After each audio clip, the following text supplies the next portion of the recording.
Everybody, sorry, technical difficulties this morning. I couldn't get into my own class. Hi everyone, and how are you doing? It's good to see you. It's been a couple of weeks.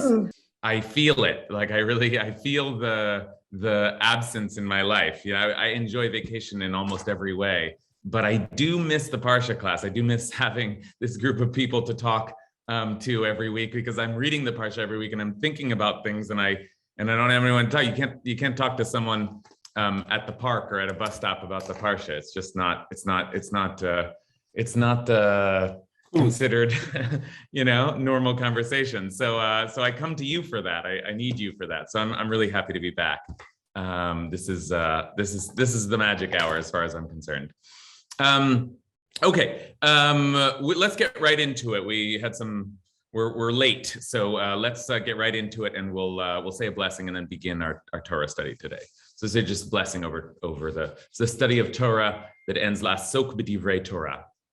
Baruch atah Adonai Eloheinu melech haolam asher kidshanu b'mitzvotav v'tzivanu la'asok b'divrei Torah. All right, so let's begin. What we're going to be, this week, this is Parshat Beshalach, and Parshat Beshalach is like, epic is the first word I always think of with Parshat Beshalach, because it's just like majestic in the way that Exodus is majestic, but Parshat Beshalach is like the great moment of triumph and would be the highlight of the book, if not for next week when there's the actual revelation at Mount Sinai. So it's like we're going to top this next week, but this is as good as it has gotten, or this is as big as it has gotten. Primarily and prominently because of the scene of the splitting of the Red Sea. That's the big deal with Parshat Beshalach. That's the big story. And so we refer to the Shabbat on which we read Parshat Beshalach as Shabbat Shirah, the Sabbath of song, right? It's named after the song at the sea. So that's like really the big event. And we have studied that big event before. Last year, we took a look at the Song at the Sea. We've studied it in our poetry class. We've studied it here in the Parsha class. There's lots to say about the Song of the Sea. But the truth is, there's a lot going on in Parsha Beshalach. This is an epic Parsha, not just because it has this epic moment of song and celebration. It really is the moment of liberation from Egypt, and so you almost lose sight of some of the other episodes that are taking place in the Parsha, particularly those that take place after the Song of the Sea. Sort of feel like, okay, the ocean parted, the waters parted. I mean, what more do you need than that? That's it. And then just like wait till next week and we'll get to Mount Sinai. But there are some important and certainly interesting, fascinating, even things that are happening after the splitting of the Red Sea. And I say important because there are themes now here that we're going to look at that are being set for the rest of the Torah. But also because some of the things that happen are just critical things that will affect the rest of the narrative. And one of those things, which we can encounter for the first time in this week's Torah reading, is manna from heaven. Manna from heaven. Which is what we call the class today. Manna from heaven. And I use that phrase because it is a phrase. That's an English idiom, even though the word manna is not an English word. It's an idiom. It's like something that people say. There was a movie called Manna from Heaven. So let's just start there. We're going to look at that scene today, but let's just start there with the phrase manna from heaven. What does that phrase mean, manna from heaven? Oh, if I tell you it's like manna from heaven, what am I saying with that phrase? Let's just start there and get ourselves on the same page, because this idea of manna is what we're going to be looking at today. Anyone got a just if I asked you, what does that mean, manna from heaven? What would you say? I see some answers in the chat. So I see a gift from God, a miracle from the sky, sustenance, a mechayeh, a life-giving agent, an unexpected gift, divine providence in a situation, Great, great, great. Okay. And as these descriptions are putting it, manna from heaven comes to represent not just the thing itself, not just the substance itself, which we're going to be thinking about today, but it comes to represent the bigger idea that there's something coming down at you that you need, and it's a gift to you. And as Aura puts it, an unexpected gift. That's exactly right, an unexpected gift. Here, I just Googled this on like thefreedictionary.com, right? And you can see that exactly that kind of, now let me just see if I have screen sharing. I do. Exactly that kind of description, that kind of language. Manna from heaven, an unexpected aid, advantage, or assistance. Unexpected help or comfort. Okay? So that's all very nice. That feels very nice. That's what manna from heaven is. Something that you don't expect, you don't feel like it is necessarily coming, and it comes as a surprise and as a support and as an aid and as a gift and as a blessing. Wow, what a beautiful thing. And that's what the phrase means. It's like manna from heaven. It's like, I can't believe this rained down on me. Okay, that's nice. That's nice. And that seems to be a fairly reasonable read of the, not just the scene, but the phenomenon. God rains down bread from heaven. And that's what sustained us through the desert journey for 40 years. Amazing. Isn't God wonderful? Isn't this miraculous? We're so happy. And yet, that is not exactly the way the children of Israel experience the manna, the way that they describe the manna, the way that they relate to the manna. And that's what we're going to be looking at today. I will say there's a kind of, when you talk about manna, or I'll say in Hebrew now, it's just man, right? It's become in its anglicized version, or I don't know if anglicized, but the way that we use the phrase in English is manna, but in Hebrew it's just man. So, Matt, I hear your background noise. I do. I'll mute you now. And Yael, I hear your background noise as well. Yael Binyamini, and I'll mute you now. There's something going wrong with our Zoom today, so just keep checking. If you happen to go, it's not your fault, but if you happen to go live, then we hear your sound, and try to correct yourself. Okay, so the main story of the headline news, if we're going to go into this scene and we really want to look at the main problem, the main point of analysis, what we would be looking at is the way that God and Moses are telling the children of Israel to gather the manna. There are instructions, and then the way that the children of Israel fail to follow those instructions. That's the main story. That's what when we reflect on the manna scene, we reflect on this idea that God seems to have, that this is a good first test for the children of Israel to see if they know how to follow instructions, and they do not. Okay, so that's the main story, and we could think about that, and it's important to think about that, because if the manna represents divine blessing, and the people are not able to collect it in the, or let me back up. The reason that it's especially important is that some of those instructions have to do with the sharing, the fair sharing of the manna, the satisfaction with what one has, just receiving a gift and being satisfied with it. And it seems that the children of Israel can't do that. They try to grab more than they deserve. They don't follow the rules. And so we often reflect on and tell the story of the manna as a lesson in greed, materialism, selfishness, obedience, disobedience. All of those themes are present in our story, and we can kind of keep them in mind as we go. And I'll mention the two primary instructions that God gives as we run through the story, and I'll tell you how the children of Israel did not follow those instructions.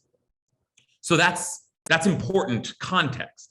But what we're going to look at today is not the headline news, not the main story, but kind of a subplot, a related subplot. We're going to be looking at precisely the naming of this thing that comes down from heaven, how we got to the name Manna or Mun. How do we get there? And what does that naming tell us about how the children of Israel in particular relate to this substance? What do they think of it? How do they experience it? And the other major players in this scene, if there are the children of Israel, the other major players to keep an eye on are God on the one hand, and Moses and Aaron on the other, and then the children of Israel. So three parties, and they all have slightly different relationships to the manna, and they express those relationships through the process of naming this substance, and that's how we get the name. So that's what we're going to look at today. Okay. Any questions before? Yael, I hear your background noise again. Yael Binyamini. Thank you. Any questions before we begin? We've been away for 2 weeks. Anyone, any grounding or kind of clarification needed before we dive? Anyone here for the first time? Not even know what's going on? All right. We're going to read this story, and then we're going to pause when we get to the naming scene and try to figure out what exactly is going on. And as usual, not usual, but as is often the case, we'll focus our attention largely on one verse. Okay, here we go. We're going to go in. Let me give you a source sheet that you can look at, and then I'll screen share my source sheet. Okay, so here we go. Manna from heaven. All right, so this is after the splitting of the Red Sea. Right, that's chapter 15. This is chapter 16. It was triumphant. It was majestic. They sang a song. It was amazing. It's the great miracle of our people. And yet, here we go. We're moving on. We're moving on from there. So they left. They set out from Elim, the whole Israelite community, and they came to the wilderness of Sin, which is between Elim and Sinai, where they're headed. Okay, so they're on their way to Mount Sinai. And I include this verse because I want you to just see the timing here. On the 15th day of the second month after their departure from the land of Egypt. Okay, just take note of that timing, because we should think a little bit about what that means for where they're at in their journey. They've been wandering now for at least a month. There's some debate over whether it's a month and a half or a month. They start at the beginning of the month or the middle of the month, but now they're in the second month and the middle of the second month. So they've been wandering through the desert for at least a month. And that's significant because they've just had this incredible experience. You expect them to be just in awe of God and God's greatness, okay? But it's a month later. It's a month later. That's a whole chunk of time, right? A whole month. And so, yes, they've just experienced the awesome power of God, but now they're just wandering. Okay, that's important context. All right, now let's see what happens. Given that context, they're wandering through the desert for a month. Maybe it's not so surprising that they begin doing something which will become a repeated pattern for them. In the wilderness, the whole Israelite community complained against Moses and Aaron. And the word here is vayilonu, and that will become, this is like a key word throughout this passage and then throughout the rest of the Torah. We'll see this word come up again in the book of Numbers very prominently. But the word is vayilonu tluna, in modern Hebrew we say is a complaint. I think the translation that Safaria gave me was grumbling, but it seemed too light. And I don't know what a whining feels very Jewish, but I think the best word is just complaining. They complain against Moses and Aaron. Okay. And what did they say? The Israelites said to them, if only, and this is a moment where we really start to raise an eyebrow at the children of Israel, even though I have tried to give us some sympathy for them by really, really reminding us of the length and the toil of their journey, still we're a little surprised to read them say, if only we had died by the hand of the Eternal in the land of Egypt. Right? Can you believe that? Mi ten mutenu bayad Adonai be'eretz Mitzrayim. We should have died. That's a surprising thing to hear after they've been liberated from Egypt. We should have died there. And specifically, Egypt, when we sat by the pots of meat, when we ate our fill of bread. We sat by the al-sir habasar, the flesh pots, it's sometimes translated. But the pots of meat, b'ochlenu lechem, and we ate lechem lasova. We ate lechem to our fill. And you brought us out in this wilderness to starve this whole congregation to death. Now, pay attention. I said that complaints is a key word, and we'll see it repeat throughout the passage. Meat and bread is those terms also keep repeating, and it might be worth our paying attention to those words as well, because it's bread that we will end up focusing on. And sometimes, manna from heaven, sometimes we call it bread from heaven. It was bread that rained down from heaven, right? So it's the bread that we'll have our eyes on, but the people very clearly say that they miss the meat and the bread. Okay, so let's just keep those terms in mind also, because we're going to see God respond to those terms. All right, I'm taking you through the passage. I'm also just like racing because we started late, but I'm taking you through the passage to give us full context before we get to this moment of naming the substance, and then we'll open it up for a wider analysis from the group. But let's keep going and get there. Okay, so that's it. That's the big explosion of complaint, which will become a recurring motif in the Torah. God's response. Does God smite them? Does God annihilate them? I mean, we know God rages and gets angry. That will happen later in the Torah. But the response here is actually, okay, all right, I hear you and I'm going to provide for you. So this is important. Now we're beginning to get a description of this stuff that's going to come down from the sky.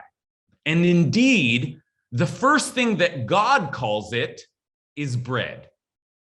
The Eternal said to Moses, I will rain down from you bread from the heavens. Let me go over to the Hebrew here. Hinani mamtir lechem min hashamayim. Bread from the heavens. Lechem min hashamayim. Okay? Wow. Didn't expect that, right? God suddenly says, I'm going to rain bread on you. You know that scene in Magnolia where the frogs start raining down from the sky? There's some sense that that's biblical, right? Although the frogs in the plagues don't rain down from the sky, but the bread rains down from the sky. Okay, that's a big deal. God's miracle after miracle. I'm so happy. Thank you, God. You're the best. Okay, all is well, and yet all is not well. Okay, so I told you that God does this and immediately puts it in the language of a test to see if they can follow the instructions. The people shall go out and gather each day that day's portion so that I can test them to see whether they will follow my Torah or not. Now, I just want to point out that the word here is Torah, but Torah can be used in many ways, and it's probably best here translated as instruction, okay? To see whether they will follow my instruction, because they haven't gotten the Torah yet. So it's just a word for instruction. So I'm going to test them. Now that's already quite curious. And as I said, it takes us into the main story of the manna. And we need one more verse for that. On the sixth day, God says, when they apportion what they have brought in, it shall prove to be double the amount they gather each day. Okay. Now, those are the two instructions, and we're not going to spend too much time on these instructions. There's a whole story about how God, again, repeats those instructions, and the people do not follow them. The two instructions they're in brief here, but let me just say them explicitly. One is, every day you gather only what you need, your portion. And we soon read that the people don't seem to be following that. Some people take more than they need, and some people take less than they need, and that's a fascinating response to reflect on. But we're just keeping it in mind in the background. So gather only what you need, and the people fail to do that. The second instruction is on the sixth day, you're going to get double portion. Why? Shabbat. And then and you can eat Friday's meal, and then on Saturday you have leftover. Okay. And the people don't follow that instruction either.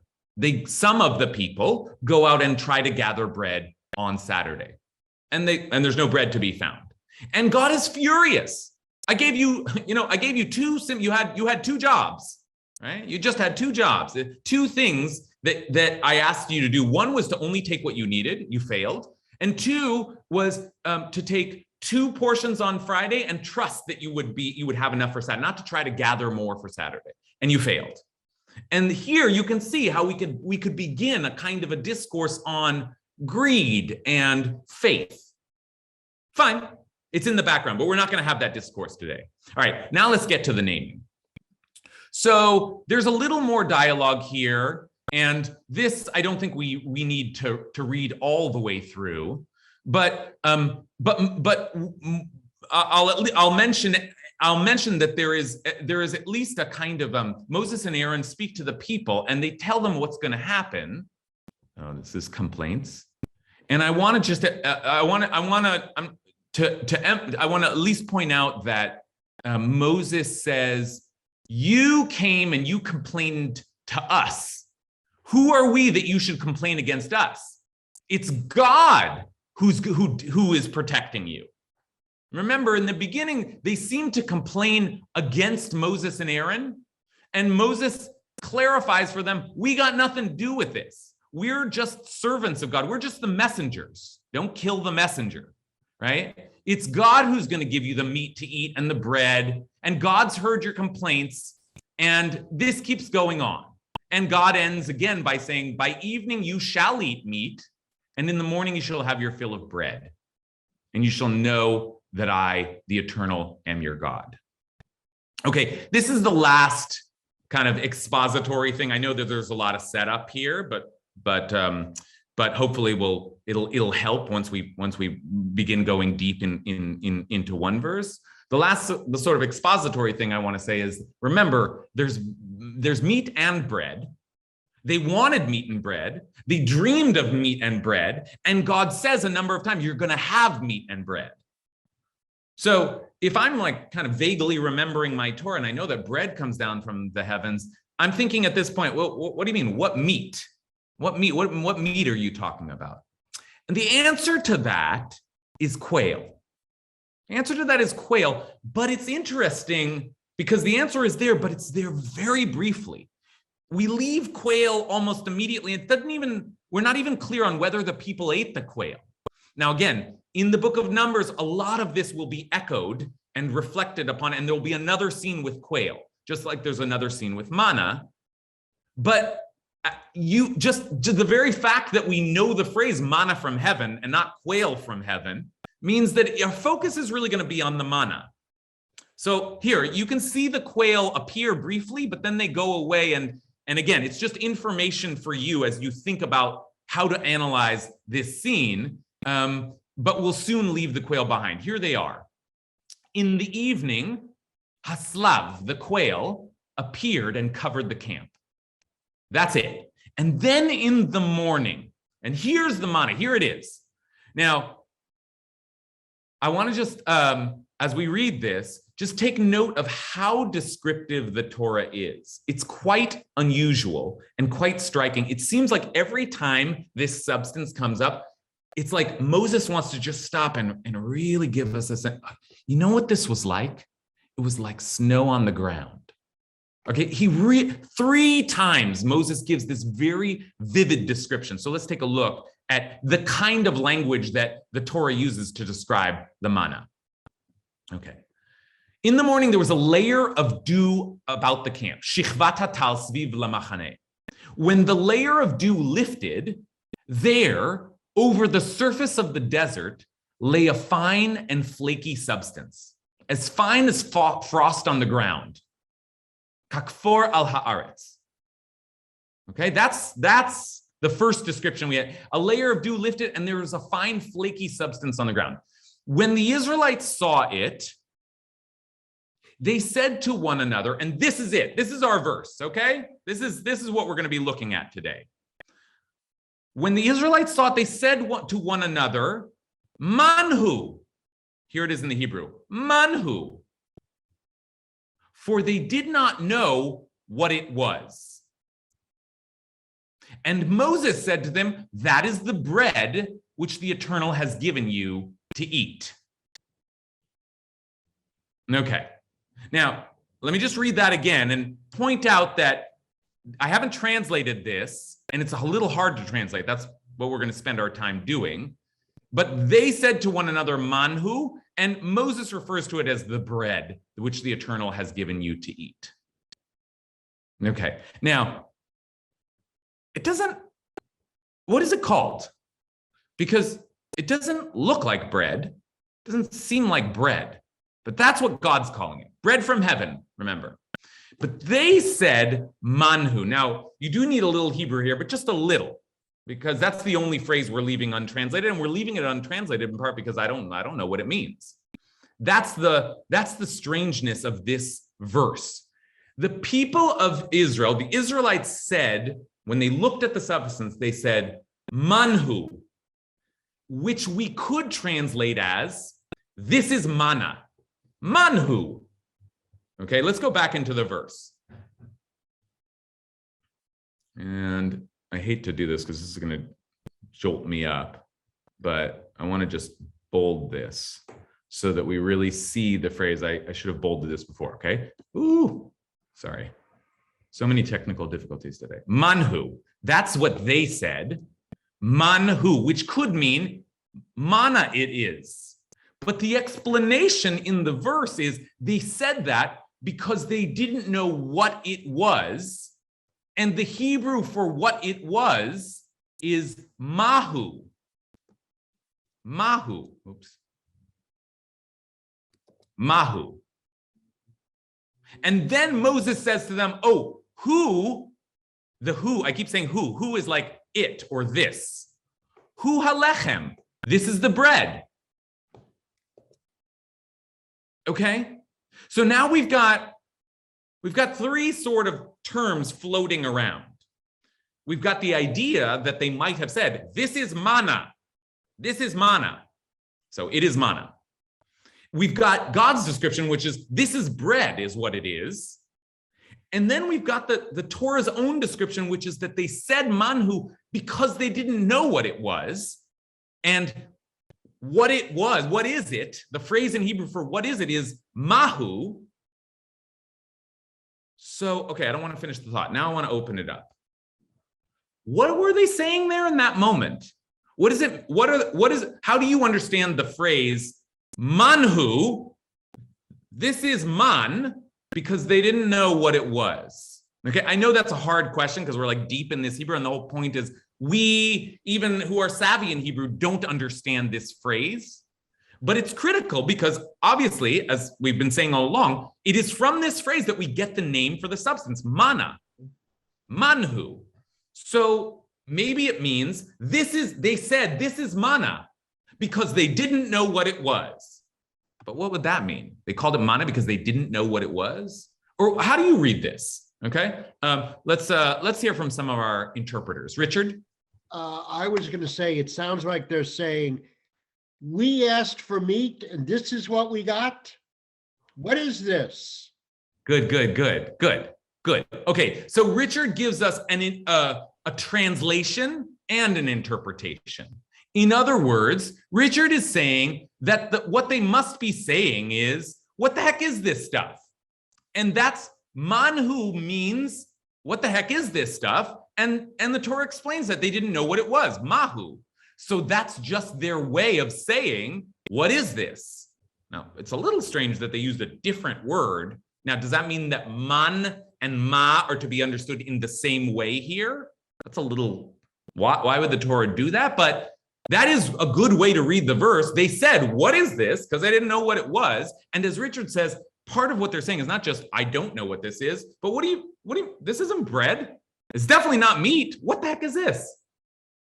You said you were going to respond to our needs. This is just flaky stuff on the ground. What is this? Or more perplexed, just literally, what's going on here?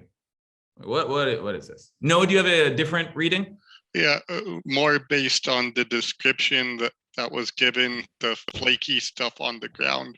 I was thinking that it just mentions the quail there and then the flaky stuff. So did the quail cook itself and then there were lots of ashes all over the place that was then somehow made into food? Because it seems that the bread manna would have had whatever taste the people wanted, whether it was meat or something else, and somehow it combined all those flavors into the white flaky stuff. Okay, great. So that's right. Noah reminds us of the quail, which had just appeared. The quail appeared, and Noah says the language for the quail's appearance is very similar. The quail appeared and covered the camp, and then in the morning there was a layer of dew about the camp. So are they related? Whatever happened to the quail? And did they eat the quail? And then all of a sudden there's this fine flaky substance. Now Noah had a theory of how that came to be, but Noah also reminded us of a famous teaching in the Talmud, which probably should be a part of our conversation. One of the most famous things that folks say about the manna, which is that the Gemara in Yoma, in Tractate Yoma of the Talmud, says that it was that the man would taste like anything you wanted it to. It had the taste and the texture of any food that you imagined. That's like a wonder. The Torah never says that, but it's a wondrous description. And Noah's kind of pulling it out of the verses by saying maybe it was like this was their version of tasting quail or something, or it decomposed, or lots of theories, but that description is worth our keeping in mind. That the man as it is, as the Talmud reflects on it, is this wondrous substance that could taste like anything you wanted. Now that's great. That's great. God's giving you not just sustenance, but God is giving you something, all the food in the world. All you need to do is chew on this stuff, and you can have brisket, and you can have mashed potatoes, and you can have, let's make it Thanksgiving, cranberry relish. You can have whatever you want in the manna. Okay, so maybe that's part of what's going on. There's quail, but really what you're going to eat is the manna, and the manna is going to taste like quail, and the manna is going to taste like meat, and the manna is going to maybe that's the idea. Okay.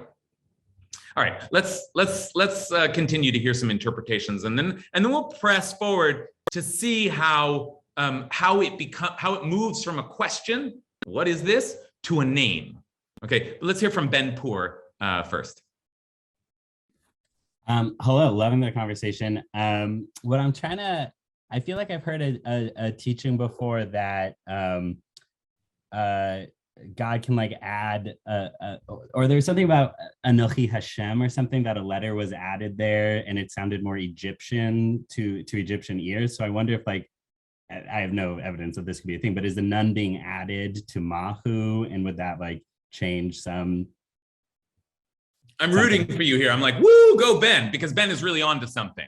And we'll use Ben's comment to take a turn into the commentaries. Now, Ben says, maybe man, who is Mahu in their language. Is their language, I don't know, what was their language, Egyptian? That's exactly what one of the great commentators, the Rashbam, says about this word. But before we go to the Rashbam, it'll be helpful for us to see his grandfather, Rashi. This is Rashi's a famous name. Rashbam is famous too in Jewish circles, but less so than Rashi, but he was Rashi's grandson. And very specifically, he says he wrote his commentary for a more straightforward, a pshat interpretation. Rashbam claims that his grandfather had wild and fanciful interpretations, but he gave you the real deal. Okay, so let's first look at Rashi and try to understand. There's a couple of ways of reading what this man means. And one of them is the one Ben just gave us. Rashi gives us a different one beforehand. So Rashi says, let's take a look. Rashi says, manhu, hachanat mazonhu. It's some kind of food substance. And the word that he uses is mazon. Mazon. There are like Jewish organizations called mazon because mazon is our word for sustenance.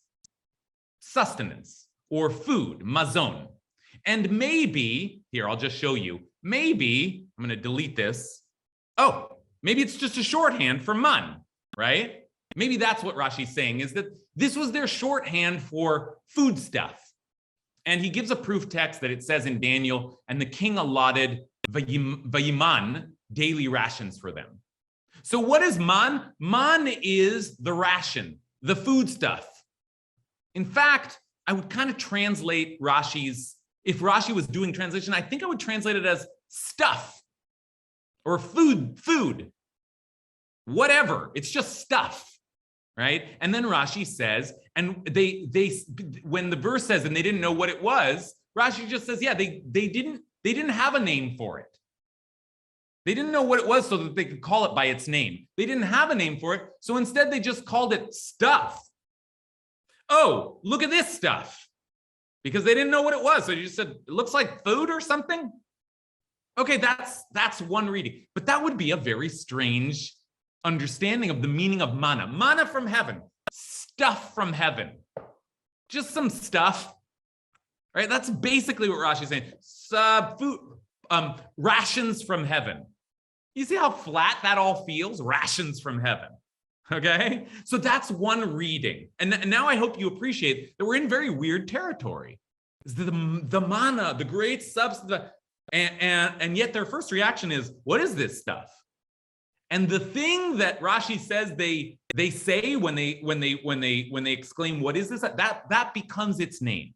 Okay, that's Rashi. Now let me give you Ben Pur / the Rashbam, Rashi's grandson.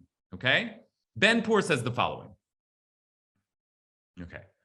Rashbam says they said to one another, manhu. Now, I would say that this manhu should just be translated as, what is this? What is it? In other words, let's go back to the verse. And this was a perfectly reasonable, in fact, maybe the most natural way, oh, sorry, I'm too far, natural way to read the verse. When they saw it, they said to another, manhu, what is it? Because they didn't know what it was, mahu. Now, how do you explain the discrepancy in language? Exactly as Ben did. For this is an Egyptian expression. And in that tongue, the meaning of man is the same as the meaning of ma in Hebrew. And the reason why Moses wrote down the Egyptian term is to let us know that the children of Israel called it man. Here, I just mean to called it man because they were perplexed. And so they said, manhu, meaning what is this? Okay, now that's fairly straightforward as a reading of the verse. They just speaking their language, which was Egyptian, because they had just come from Egypt. And they said manhu because they didn't know what it was. But then the question becomes, wait a minute, why did Moses tell us that they spoke in Egyptian? What's that? Why is that important? And according to the Rashbam, that's where we get the name. From the Egyptian term for what is this? Okay, Rashi says it's called stuff, and Rashbam says it's called what is this? And that's the name, and it's in Egyptian. So the question is, well, why Egyptian? Why does Moses do that? And the Rashbam has an answer there too, which I'll throw out before turning back to the group, which is that this happens a lot. It happens also in Genesis when Lavan called the monument that he made with Jacob Yagar Saduta, which seems like Aramaic, but Jacob called it Galed, which is Hebrew, for the same term, which is a mound of witness, a mountain of witness. Okay, Jacob called it in Hebrew, Lavan called it in Aramaic, and similarly in the book of Esther, right, the Purim story, they cast Pur, which means lots. Now in the Hebrew it says Hipil Pur, Hu Hagoral. In other words, the book of Esther takes time to say, they cast the poor, which in their language meant lots. They cast lots. Because he says the whole Megillah is written in the holy tongue, but this is there to let us know that that is why the holiday is called Purim, because of the poor, which is fine. That's a good explanation, except that it forces the question, and there in the book of Esther, but here also in our Torah, what is the why does Moses want to say, they said, what is this in Egyptian? Because that's what they speak. And I just want to let you know how they said it. But the reason they said it is because they didn't know what it was. Like, what? What do you mean? Okay, so now we've got a couple of interpretations. Maybe it's just an Egyptian way to say, what is this? Or maybe Rashi says it's a shorthand for saying the stuff that came from heaven. In which case, it's a pretty uninspiring name. And yet, and this is the last thing I'll show you, and then we'll turn to the crowd. And yet, if we go back up to our passage, right, we're on verse 15 here, and I'm ellipsizing all of the discussion of how they didn't follow the rules, they should have followed the rules, God got angry. But in the end, we have this if this verse weren't strange enough, we have a kind of a callback where the Torah tells us, after the story is over, the house of Israel named it Man. And that's where we get the idea that this will now be called manna. And look at this description again. It tasted like coriander seed, white, and it tasted like wafers and honey. That's another thing. The Torah can't help but once it mentions it, it describes it. But for our purposes, you see now that the children of Israel, whatever moment they had there, or this manhu, after the story is over, they come back and they say, that's what we're going to call it. We're going to call it, well, what are we going to call it? We're going to call it stuff. Or we're going to call it what? Or we're going to call it what in Egyptian? I mean, does any of this make sense? Okay, so let's hear some more interpretations. I'll turn to Bob. Yeah, so I think it does make sense because I think it shows the struggle of people to articulate things that they don't fully appreciate or understand, and the struggle, it's like, well, it's, is it bread? It tastes a little bit like quail. And to your point, Rabbi, about, I've heard that same interpretation that it tastes whatever you want it to taste like. So maybe, people were thinking back to the days when they would have, quail for dinner. And so they were thinking, yeah, it tastes like quail. And it's just, I was thinking too, how sometimes when we're eating something new and people jokingly say it tastes like chicken, because you just don't have a sophisticated enough way to really describe all of the tastes and smells of something that's new. And I'll just add too, this too, I think is something that I've read or heard regarding manna, was that this was all very intentional by God. He did not want to just provide them with the bread or the meat or something that they were very familiar with from their days in slavery, but to give them something that was new and more mystical and would give them a way of, looking forward and being forced to think about things that were not part of their past with slavery. Okay, that's great. That's great. So then the manna becomes, calling it manna becomes a kind of a recollection, a way of referring back to the newness of it all and the strangeness of it all. And it's called almost like the stuff, the wondrous stuff, the magic stuff, right? And that's like, and as Bob describes it, it's also, that fits this moment in their journey and evolution as a people, and a people who have just been an oppressed people, and everything is new to them. And they're having these eye-opening experiences, but it isn't, it's more than that. It's miraculous. So you shouldn't just think of this as meat. You shouldn't just think of this as bread. This is the wondrous stuff. But it's the new stuff. It's the stuff that by its very name suggests we don't know what's going on. We're just experiencing all of this for the first time. Our freedom and the miracles, but also just being able to go and collect food for ourselves. All of that is the new, the what, the stuff, the substance. Okay, nice. Rabbi Zaki. So I was thinking as we wandered through different cultures, both prior to Egypt, after Egypt, while we were in Egypt, we wanted to know what we were eating, besides wanting to know where it came from.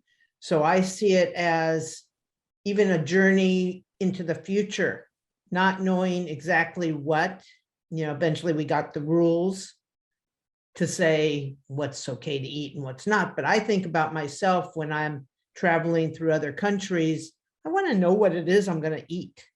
I may choose to eat something that's weird to me, but I'm willing to try it sometimes. And sometimes I don't want to. It depends on how hungry I am.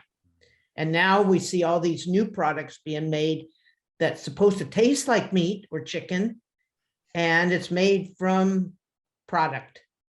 Okay, Rabbi Zaki is building on Bob's comments, and I think both of them give great description to the feeling of uneasiness Rabbi Zaki describes that we have around food that we don't really understand. I mean, what does it mean to taste something new? That's not an exciting experience, right? It's often a scary experience, and unless you're more adventurous, right? But there's a way in which what they are naming here is the feeling of not just excitement, but trepidation.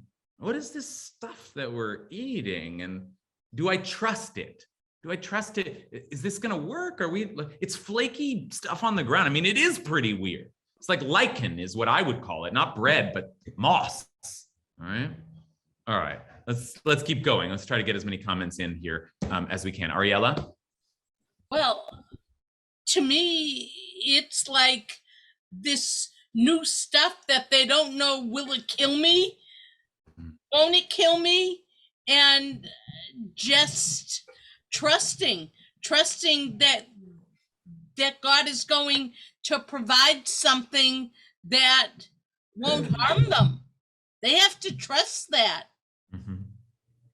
Good. This is really, I reminded us of the main story, which is whether they can trust God, whether they can follow God's instruction. That's important to keep in mind. And Ariella is reminding us, this whole scene in some ways is about, does God answer? Can we trust in what God answers? Will we trust that it'll be back the next? The whole thing is like this kind of faith parable, right? So that's a part of it too.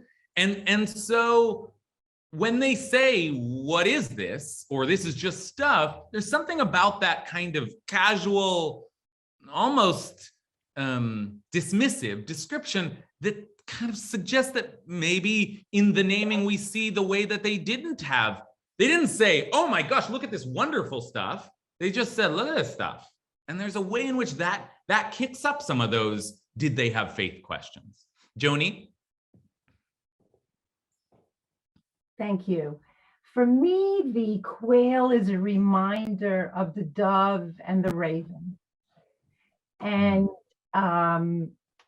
because God says to the people, we will have a covenant. I will be with you. And when they come out of the ark, they're told not to eat flesh. There's drunkenness. And so for me, this piece is that the first trauma of the flood and the quail, for me, is a reminder of the dove and the raven, is can't do things too quickly. We've got to move at a certain momentum. Trust that I'm with you, but based on the past, if things happen too fast, there's a chance for problems. That's interesting. And I just want to build on what you said, Joni, because you're tying this back to the original stories of birds and animals and meat and eating, and right, where do we where do we get permission to eat animals at all? After the Noah story, right? Noah takes care of all the animals and then is granted license by God to eat the animals. But there's a whole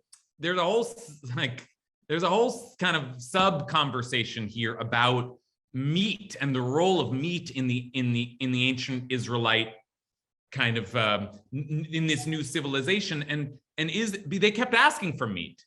And not only did they keep asking for meat, they associate it with Egypt. Egypt, we had meat, basar.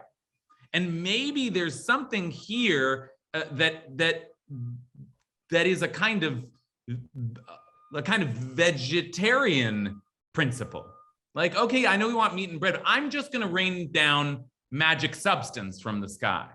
Like, what if I told you, for example, that I could solve world hunger, and all we had to do was to eat this yellow substance, and that's all we eat, right? Who would go for that? I can produce in a lab this crunchy yellow substance, and I can infuse it with taste, and I will solve world hunger.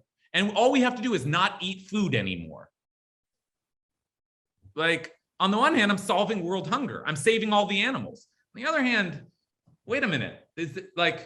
And this brings us to one of the important questions or maybe even critiques of the manna story. Oh, God is so great and rains down manna from the heaven, but it's 40 years of eating the same thing.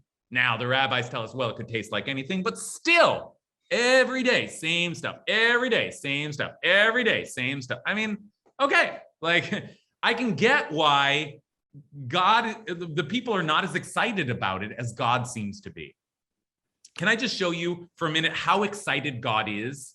Because this is important too. Our scene today ends with a very surprise. I always forget this. I don't know if you remember this, but after they called it manna, Moses said, the Eternal has commanded, let one omer, one unit of it, be kept throughout the ages, in order that they may see the bread that I fed you in the wilderness when I brought you out from the land of Egypt. And Moses said to Aaron, take a jar, put one omer of manna in it, and place it before the Eternal to be kept throughout the ages. Now, that's crazy.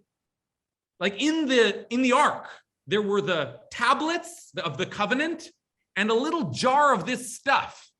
That's what because God is thrilled. God is saying, look at what I made. I sustained you throughout the desert. Isn't this amazing? You should keep a jar of this and remember it. And at the same time, the people of Israel are saying, you mean this stuff? We're going to keep a jar of stuff in the ark? Sure, we'll put the stuff in there. Like, God is asking them to get excited, to celebrate, to remember this for all time. And meanwhile, they're like, you know what we're going to call it? We're going to call it what we said when we first saw it, which is what? We're going to call it what? We're going to call it stuff. We're going to call it whatever. They're not as excited about this stuff as God seems to be. Okay, let's see if we can sneak in two more comments from Payam and Jen. In the beginning, they asked for meat and bread, and from the heavens, bread comes, and then meat comes in the form of quail. So they're satisfied. And then all of a sudden, this new third category of what the heck is this and why is this here appears to them. So their question is not only like, what is this? It's like, why is this even here? Like, we didn't ask for this. Like, what is the purpose of this thing? So that's why they're so perplexed. You know, it's like, wait, what? We never asked for this stuff. Like, what are we supposed to do with this thing? Good. And there's a real question here, again, to return to the main story of did they have faith or not? Did they trust in God? There's a question here. How do we think about the fact that God answered their prayers, but with something else? Isn't that a little weird? Like, please give us bread and meat. And, you know, they're being whiny, but what God says is, you know what? I'll give you something else and I'll call it bread. Like, and I won't give you meat. Or did God give them meat? It's not so clear. But there is a little bit of a like, well, that's not really what we asked for. And I think Payam's right to say, that's part of what they're saying. Okay, cool. Now we'll eat this for 40 years. But that wasn't our point. All right, one last comment from Jen. Yeah, the indeterminacy of this phrase, I just keep circulating in my mind with the burning bush and I am that I am. and how vague and indeterminate that is. Like, God doesn't even have language to describe the divine or the miraculous, much less the people. And I love the idea that they have an outburst in Egyptian, which would be their common language, that is so genuine and so from the heart, and that is both a complaint and an incredibly deep truth about how we encounter the divine and how we encounter miracles, which is we don't have words for it. And the idea with the bookending of those two phrases and how vague they are, that it's saying something about how we encounter God, that we encounter God by expressing the WTF-ness of it, which is so what they would call it now, WTF, and expressing both the indeterminacy of it and how much it ticks us off sometimes too. Yeah. Oh, I love that, Jen. I love that. First of all, let's call it the wataf, right? The wataf from heaven, right? But I love what you're doing, which is you are juxtaposing the larger principle in Jewish theology that you can't put a name on the divine. It's too, as soon as you give it substance or a form, you've diminished it. And this is divine substance. So your phrase, the indeterminacy of the language, is appropriate in a certain way. Like, who's to say what this is? I don't, ambrosia. I don't know, like wataf, like who's to say what this is? But it's the stuff. And maybe that's a great name for it. But there's also something about that parallel with the theological principle that at the same time, even as it echoes that theological principle, also expresses a little bit of the like, I don't know, like I'm not sure. Because the divine is so hard to know and to name and to encounter, I'm also not so sure that I'm ready for it, or that I like it, or that I know what it is, or that I feel comfortable around it. I mean, isn't that God is going to be sustaining you for the next 40 years in the desert? Isn't that in itself a little bit like, whoa, are you sure you just want me to walk out into the desert now? Like that whole thing is like, it's a little hard to trust, since it's a God you can't see or name. Right? So doesn't the strange and ambiguous naming of the man kind of reflect that? Okay, I have to close, but I want to give you one last twist, one last treat before we go. There is another possibility, and I'll just name it and hopefully set off some sparks in your mind. But there's one other possibility here as we think of this name Manna, which is mun. Let's just look at it again. The word is mun, not manna, but mun. And that's because they said, let's see, manhu. And we have translated it, or the Rashbam has translated it, maybe man just means ma. In other words, maybe man just means what? What, okay?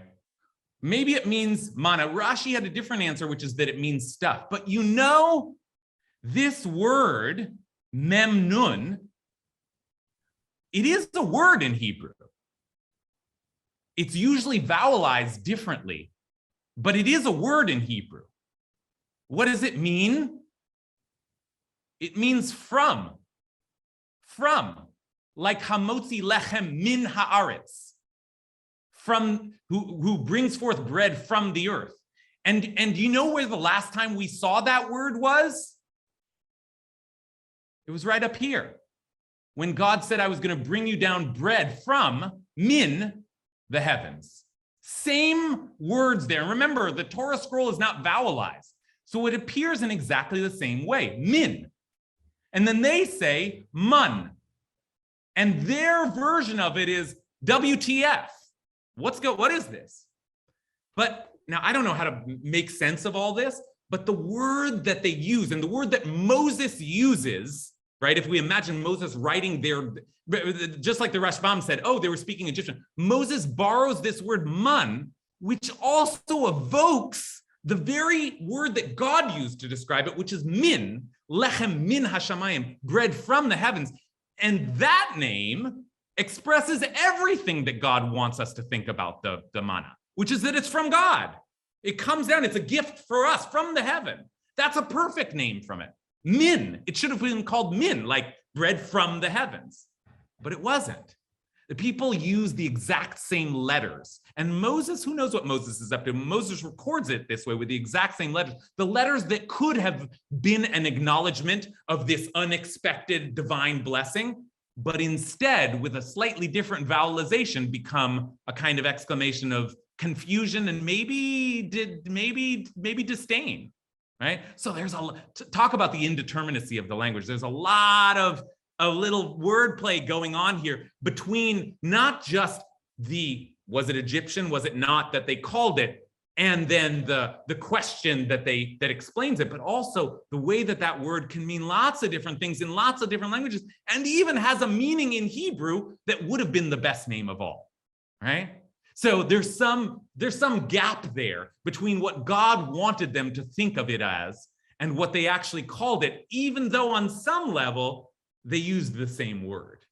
And even though for the next 40 years, that's exactly what they're going to call it. And I imagine that every time they call it that, the people are thinking, what is this stuff? But God is thinking, what do you mean? This is the stuff that comes from me. This is my stuff, right? And it's all that conversation could be happening, or maybe Moses is negotiating with the shifting of little vowelizations of this tiny little word. So that is our class for today. It's good to be back with you. Thank you all for your wisdom and interpretation. We'll see you all next week.